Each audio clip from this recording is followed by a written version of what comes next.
Hello everyone, welcome to my March 2017 haul video.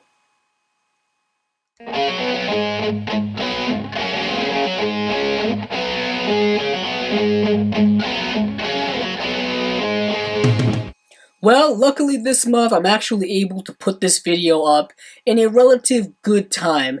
I know in the last few months I've kind of been waiting way too long to put these up, but now I'm back on a relative good track. So first up, let me talk about two comic book related things that I picked up in the month of March. One of them is a Japanese manga, and one of them is an independent comic. And the first is Death Note Book 1 Black Edition. I'm sure that many of you are probably aware of the subsequent anime series that this manga was adapted into.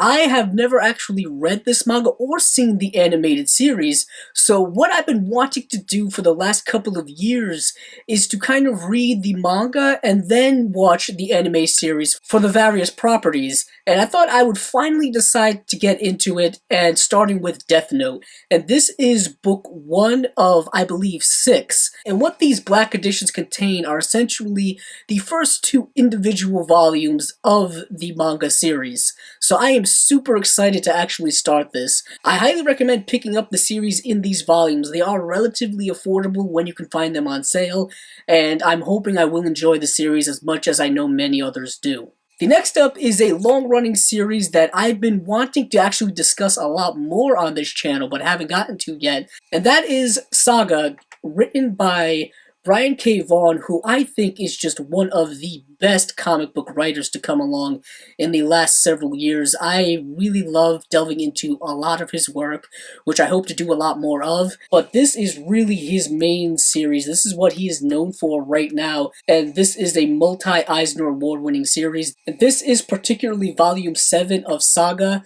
They have come out with a hardcover edition of the first couple of volumes, and they're coming out with a second hardcover edition of several more volumes, but I've been collecting the trade paperbacks as they've come out, and I absolutely love this series. And I highly recommend people who want to get into less mainstream comics or more independent comics, definitely check out Saga. Before I delve into the various Blu-rays and DVDs that I picked up in March, I thought I would show you something a little different, something that I didn't actually pick up in March, but something I picked up last year, and I thought maybe you guys would be interested in hearing about it. And this is the Laserdisc edition of John Ford's The Grapes of Wrath. Now, I know this is probably a format you are not familiar with, and this is a long-dead format that ran from about the 1980s through the 2000s, and it ran kind of concurrently with VHS and Betamax, and of course DVD.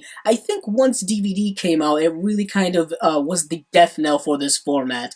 So for those of you not familiar with Laserdiscs, they were essentially DVDs before DVDs. They were giant digital home video discs that had various features similar to DVDs, particularly things like scene searches and extra features and audio commentaries, things like that that we see regularly on Blu-rays and DVDs now, really kind of got their start on Laserdiscs. And I don't have a Laserdisc player.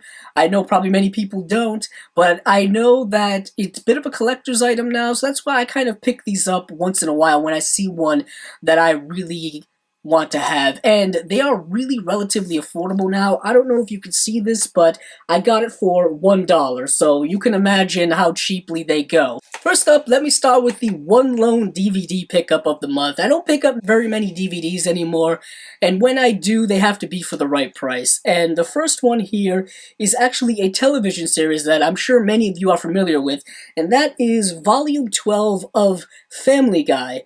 For those of you who are familiar with the show, you know that it is still, yes, running on television as of this video. The show has been put out in many, many volumes. I personally still watch the show, and I still collect the volumes just because I've been collecting them for a very long time.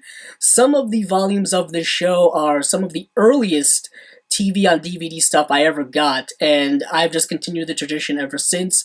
But I picked this one up specifically because the slipcover for the older editions of these sets are kind of rare. You don't really see them that often, or if you do see them, they're in pretty bad shape. But this one was in really good condition, and I was really happy to finally add this to the collection. So now getting into the Blu-rays that I picked up, and the first up here is a film that I once owned on DVD but since traded it in, and this is the Da Vinci Code, starring Tom Hanks and Audrey Tautou and directed by Ron Howard. I know there have been two subsequent films in this series. One is Angels and Demons, which I already own, and the other one is Inferno, which I haven't seen but just came out last year. And I have to say that I am a huge fan of Ron Howard in general. Tom Hanks is one of the all-time great actors. Of all of the kind of Dan Brown, Robert Langdon film adaptations, this one is probably the best, and coincidentally the first. This one also stars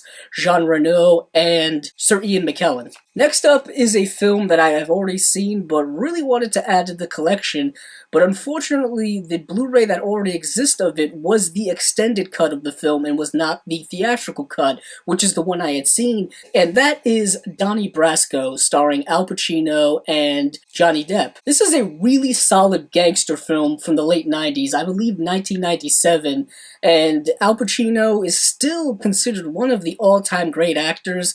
I know his career has kind of waned in the last few years, as well as Johnny Depp, who in the 90s and the 2000s was at probably the height of his popularity and his acting ability, and this film really kind of showcases how great these two were at one point. So I do highly recommend picking this up. You can probably find this edition very, very cheap. It is put out by Mill Creek Entertainment, who has made a name for putting out budget releases when it comes to Blu-rays and DVDs.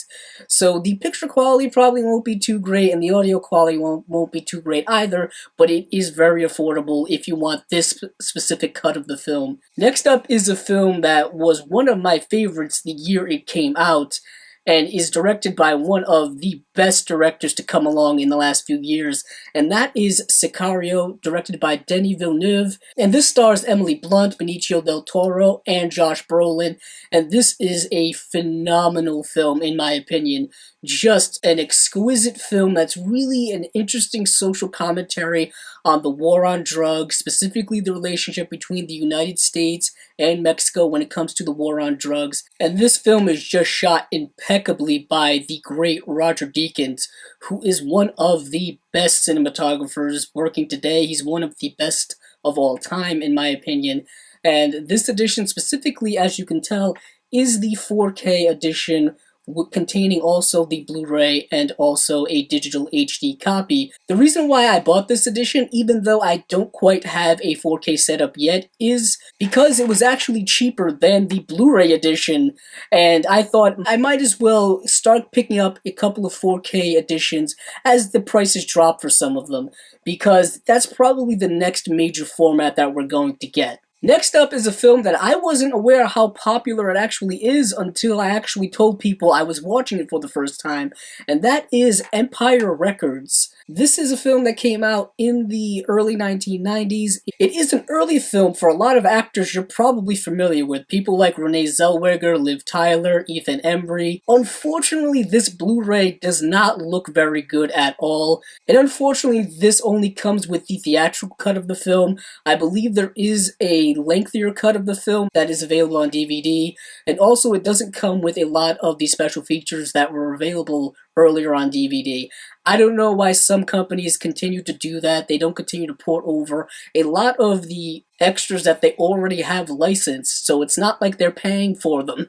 So I don't know why they do that, but that is Empire Records. Next up is a film that is really one of my favorite, I could say, guilty pleasure comedies, if you will, and that is The Replacements. This film I've seen so many times that I can constantly quote from it, and I've never actually owned it on VHS or DVD, and I finally am able to pick it up on Blu-ray, so I'm kind of happy that I was able to do that. If you're a fan of football like myself, you probably have already seen this film, but if you haven't, I do kind of highly recommend it because it's a great comedy and it's a decent sports film. Next up is another film I've only seen recently, and it was something that was kind of missing when it comes to my viewing history, and that is the film A Time to Kill, starring Matthew McConaughey, Sandra Bullock, and Samuel L. Jackson. It is a film that is highly emotional and very well acted, and I thought was an overall really great film. And lastly, in this month's haul is a 2-pack edition of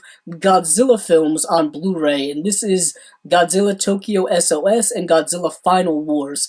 And if you are familiar with the Godzilla films, you know that Sony has been releasing a lot of these double packs over the last couple of years, and I would highly recommend picking these up now because they're starting to drop in price, which is fantastic for people like me who initially missed the boat on these. I am a big Godzilla fan, and I'm trying to catch up on a lot of the old Godzilla films, and Sony is making this really, really easy by putting 2 films in one package. And the one thing that I love particularly about the Blu-ray editions that have been coming out of the Godzilla films over the last few years is that they retain their original Japanese audio track. I'm one of those people who love to watch films in their original language, no matter what language it is, no matter how much subtitles I have to read.